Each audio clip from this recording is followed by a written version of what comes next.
नमस्कार दोस्तों, मैं आज आपको एक ऐसी शख्सियत से मिलाना चाह रहा हूँ जो कि सेब के बारे में बहुत अच्छी जानकारी रखते हैं और हिमाचल में बहुत अच्छी ग्रोवर है।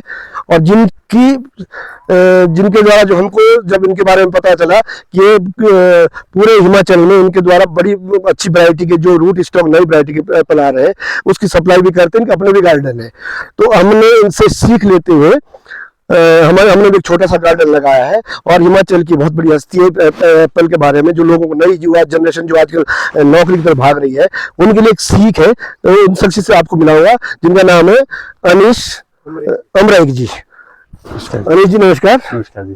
तो आप हमारे इस गार्डन में, छोटे से गार्डन में आए हैं और हमें बहुत बड़ा सौभाग्य कि आपकी जो इसके बारे में नॉलेज है एप्पल के बारे में, तो उसकी हमको भी जानकारी मिलेगी। जो हम अन्य दर्शक जो देखते हैं उनको भी आपके थ्रू जानकारी मिलेगी। और जो मेरा पहला क्वेश्चन ये था कि भाई आज की युवा पीढ़ी बहुत दूर दूर जॉब के लिए जा रही है और उसका उदाहरण आप सामने है, जिन्होंने इतनी छोटी सी उम्र में इतना बड़ा अपना एप्पल का जो साम्राज्य स्थापित किया है, तो उनके लिए भी सीख है।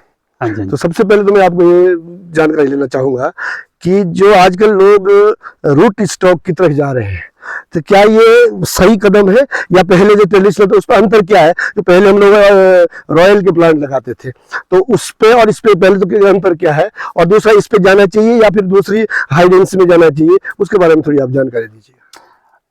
देखिए, जैसे हमारे सामने यही प्लांट है, आपके लास्ट ईयर के प्लांट है ये M9 पे।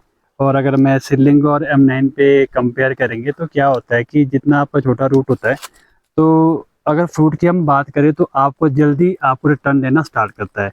अगर हम ट्रेडिशनल प्लांट की बात करते हैं तो जो हमारी पुरानी फार्मिंग है, हमारे पास आज भी उसके प्लांट्स काफ़ी ज़्यादा मात्रा में।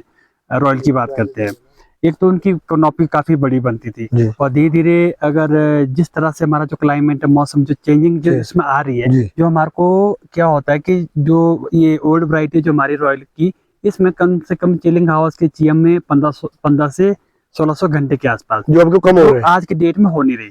क्योंकि ये चीजें कहाँ से हमें पूरी प्राप्त होती थी, जब जैसे हमारा स्नोफॉल गिरता था, बर्फ जब बारिश काफी गिरती थी, तो काफी लंबे समय तक जो टेम्परेचर है वो लो रहता था। ठीक है, तो अगर हम देख रहे हैं हर साल दर पर दर अगर प्रोडक्शन जो हम देख रहे हैं, तो जो प्रोडक्शन कम होने का जो मेन रीजन है हमारा, वो है जो हमारी चिलिंग हाउस प्रॉपर पूरी नहीं हो पा रही, क्लाइमेट चेंज हो रही है। अगर हम इस साल के मौसम की बात भी करेंगे तो पूरा का पूरा ड्राई स्पेल गया है। अगर हम इसकी बात करेंगे, जैसे आपका हाई डेंसिटी का ये हमारा M9 का प्लांट है, इसमें इरिगेशन करना इजी है क्योंकि शैलो रूट होते हैं।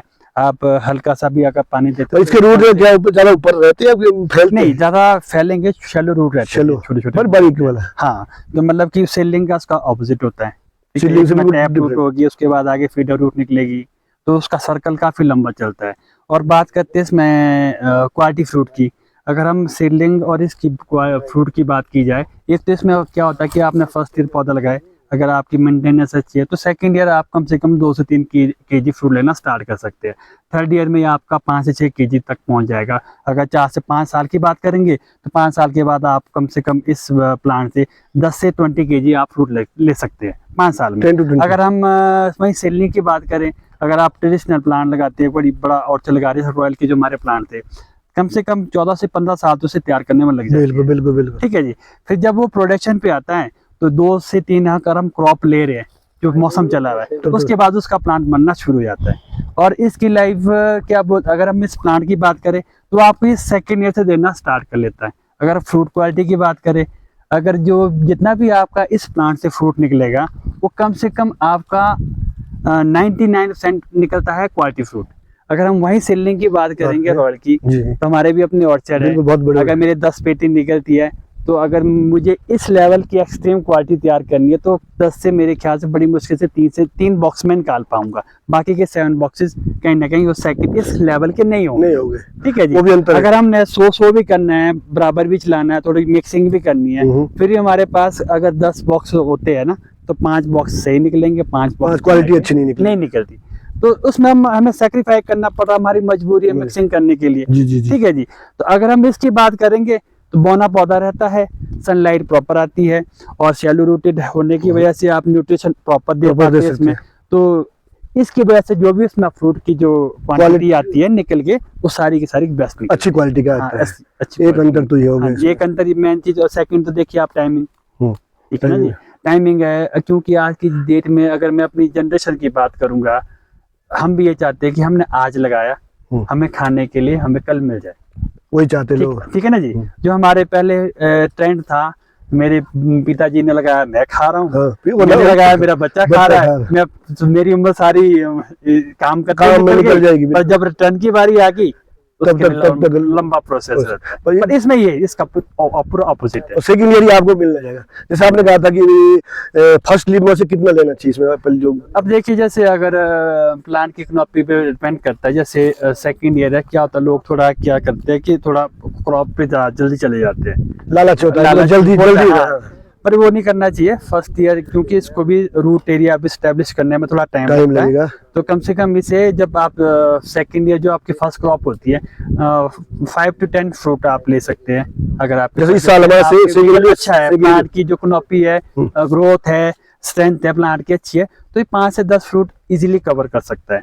उसमें क्या होगा कि आपका प्लांट और अच्छे से भी ग्रो करेगा और मेंटेनेंस फ्रूट क्वालिटी भी बेस्ट आएगी, और अगली साल के लिए इसकी कनॉपी और डबल बन कर आएगी बेस्ट। हाँ जी, मतलब कि चाहे जैसे इस साल हमने 10 लिए, अगली साल उससे डबल। हाँ, मतलब कि देखिए जैसे, क्योंकि जो फर्स्ट ईयर का जो आपका जो कनॉपी बनी है जो प्लांट की मैं देख पा रहा हूँ यहाँ पे, अगर इस साल आप इसमें अगली साल इसमें जैसे आप 10 एक फ्रूट लेते हैं, ठीक है, तो नेक्स्ट ईयर के लिए आप इजिली 30 to 40 फ्रूट में जा सकते हैं। बिल्कुल ग्रोथ अच्छी हो जाएगी। क्यों? क्योंकि पहली साल भी अच्छा विगर है, नेक्स्ट ईयर के लिए और अच्छा इम्प्रूव होके आएगा ये सामने। हाँ, बागवान को मतलब इसमें कि लालच नहीं करना, स्टार्टिंग में लालच नहीं करना, 1-2 साल थोड़ा सब्र रखिए, उसके बाद आपने रेगुलर खाना ही है, उसके बाद आपका ही प्लांट है, आप रेगुलर क्रॉप ले सकते। और दूसरा ये मेरा क्वेश्चन है कि जैसे चलो रॉयल का तो आपने कहा कि बहुत सालों बाद उसके फ्रूट्स मिलते हैं। हाँ जी, हाँ जी। अब हाई डेंसिटी में हमारा जो सीडलिंग भी चल रहा है, हाँ जी, अच्छी क्वालिटी का, जैसे आपके कहते हैं 111 है, हाँ जी, और भी कई वैरायटीज है, हाँ, तो वो भी क्या उतना टाइम लेती फ्रूट में कि उससे थोड़ा समय कम लगता है? देखिए क्या होता है, जैसे अगर हम 9 की बात करें, 111 की बात करें, ये डिजाइन उस तरीके से प्लांट है, क्योंकि इसकी ये जल्दी से जल्दी अपने ऊपर जो भी इसके ऊपर वैरायटी ग्राफ्ट करते हैं, इसका काम है कि उस पे जल्दी से जल्द स्पर को डेवलप करना। जी, हाँ, जल्दी से जल्दी स्पर तैयार करके देगा तो नेचुरली आपका फ्रूट जल्दी फ्रूट आएगा। अगर हम जैसे सेलिंग और अगर हम 111 की बात करेंगे तो उसमें जो स्पर बनने में थोड़ा टाइम लगता है, डालेगा। क्योंकि उसका जो कैरेक्टर है पहले वीगर, स्टार्टिंग में पहले वीगर क्यों जाएगा। अब वो आपकी ट्रेनिंग प्रोनिंग पे डिपेंड करता है कि आप उसको किस टाइम पे कंट्रोल कर पा रहे हैं। अगर पौधा अपने साथ से चलेगा, जो हमारी पहले ट्रेडिशनल खेती हुआ करती थी कि ब्रांचों को लंबा लेगा, बड़ा हैवी कट देना, पहले प्लांट को बनाने पे हमारी सोच रहती थी। अगर आप वो हाई डेंसिटी अगर आप सेलिंग भी करते हैं, प्रॉपर इस तरीके से काम करेंगे, थोड़ा टास्क तो मुश्किल तो कार्य तो है, क्योंकि आपको थोड़ी डेंसिटी थोड़ी क्लोज नहीं कर सकते, थोड़ा दूर बढ़ाना पड़ेगा, बेंडिंग के थ्रू कहीं ना कहीं आपको कंट्रोल करना पड़ेगा। टाइम मतलब कि जो चीज हमारे को पहले 10-1 सालों में मिलती थी, सीलिंग पे भी M111 पे भी उससे आप अचीव 5 से 6 साल में कर सकते हैं। मतलब ये कि पहले रॉयल वैरायटी के थे जो बिगर होते थे, उससे इस पे भी जा सकते हैं। हाँ, इसमें भी जा सकते हैं जी, ऐसी कोई ऑप्शन नहीं है। मतलब कि हमारे पास उस वाली भी ऑप्शन है, जाने के लिए जा सकते हैं, पर थोड़ा टाइम तो लगेगा। पर वो ही बात है कि अगर मैं फ्रूट क्वालिटी की बात करूंगा तो जो इसमें आएगी उसमें नहीं आएगी। और दूसरा ये कि जैसे इसका हम लोग कहते हैं भ्रमित, हम लोग भी आपके इसको देखते हुए, आपका जो हमारा स्टेटस देखते हैं, जैसे हम लोग इस पे गए हैं, तो लोग ये कहते हैं कि लगा तो रहे हैं, खर्चा ज्यादा है, और उसके बाद इसका रिटर्न इतना मिलेगा कि नहीं मिलेगा, भ्रांति है लोगों अंदर। हमने तो रिस्क भी कहेंगे, आपको देखते हो हम भी आगे बढ़ रहे हैं, तो उस पर आपका ये क्या कहना है कि अगर इस पर हम लोग जाते हैं तो इतना रिस्क नहीं है? अगर आप इस पर रिस्क है तो उसके बारे में थोड़ा देखिए, अगर मैं रिस्क की बात करूंगा और इसकी लाइफ की बात करूंगा, देखिए मुझे तकरीबन 2017 से मैं अपने ऑर्चर्ड पे काम कर रहा हूँ। तो हमारे पास M9 पे आज की डेट में 8 साल के भी पेड़ है, 8 साल के काफी बड़े बड़े पौधे हो चुके हैं। रेगुलर हमें 5 साल लगातार क्रॉप लेते हो चुकी है, 5 साल ले चुके हैं। हाँ जी। अगर हम उसकी प्लांट के लाइफ की जो आप बात कर रहे हैं, अगर हम उसकी लाइफ की बात करेंगे तो इजीली जो मैं देख पा रहा हूँ उसमें इजीली अभी 8 से 10 साल आपका इजिली चल सकता है। ठीक है जी। फिर मेन चीज होती है कि अगर आपने प्लांट तो लगा दी, थोड़ा ये अगर मैं कंपेयर करूंगा सीडलिंग से, तो सीडलिंग में इसमें थोड़ा फर्क ये रहता है कि थोड़ा इसकी जो केयर है वो थोड़ी सीडलिंग से थोड़ी ज्यादा है ना जी। जो स्टार्टिंग की जो 3 साल है, हमें 3 साल में ये ध्यान देना होता है कि हमारी पहले तो हमें जो हमारी अचीव हाइट है अच्छी बनानी है, बहुत अच्छा बनाना है। हाँ जी, हाँ जी, पहले हमने प्रॉपर हाइट पे पौधा पहुंचाना है, फिर कनोपी पूरी भरनी चाहिए। उसके लिए कहीं ना कहीं आपको मेहनत, थोड़ा एफर्ट ज्यादा देना पड़ेगा। अगर सीडलिंग से कंपेयर करेंगे तो कहीं ना कहीं थोड़ी इसमें मेहनत थोड़ी ज्यादा रहती है, आपको टाइम ज्यादा देना पड़ेगा। अगर आपने लगा के छोड़ दिया और बोलेंगे कि यार इसकी रिजल्ट तो पॉसिबिलिटी तो कहाँ होगी। कहने मतलब ये है कि आप अगर इस पे केयर करते हो तो ये नुकसान नहीं है, फायदेमंद है। हाँ, अगर आपकी प्रॉपर केयर रहती है, अगर आप जैसे आपने अभी मुझे अभी पहले अपने सॉइल के स्ट्रक्चर के बारे में कहा, आपका केमिकल पे ज्यादा फोकस ना होते हुए आप ऑर्गेनिक में ज्यादा काम कर रहे हैं, आपका 80 to 20% चलता है। तो अगर आप इस तरीके से, मेन चीज क्या होता है कि जब तक आपका जो प्लांट का रूट एरिया स्वस्थ है तब तक आपकी प्लांट की लाइफ भी नेचुरल चलेगी। जिस टाइम आप कहीं ना कहीं गड़बड़ करते हैं कि आप केमिकल पे जो हमारा जो फोकस है कि केमिकल ज्यादा डालेंगे, धीरे धीरे जो आपकी सॉइल की फर्टिलिटी कम होती जाएगी, तो कहीं ना कहीं उसके नेगेटिव रिजल्ट आपको देखने को मिल जाएंगे। कहीं ना किसी कोई रूट रॉट से ग्रसित हो रहा है, काफी सारी बीमारियां उसको लेकर ना डेवलप हो जाती है।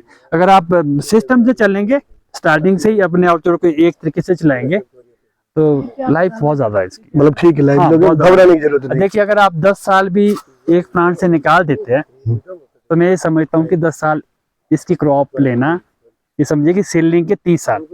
बताइए, बहुत बड़ी बात है, ये बहुत बड़ी बात है। और आपने देखा होगा, मैंने आपसे भी डिस्कस भी किया है, वैसे मेन फोकस जो हमारे गार्डन में है वो हमारा 80% तो हमारा ऑर्गेनिक पे है। जो आपने बताया हम क्या क्या चीज यूज करते हैं, और 20% इसलिए केमिकल उस पे जाता है क्योंकि कई ऐसी बीमारियां भी लगती है जिसमें ऑर्गेनिक में जल्दी रिजल्ट नहीं मिलता है, उस पर उसको लगाना जरूरी होता है। अब देखिए, जैसे क्या होता है, 20% देना इसलिए जरूरी रहता है कि जो हमारे एप्पल के प्लांट होते हैं, सेब के जो पौधे हैं, इसमें एनपीके का बड़ा रोल रहता है।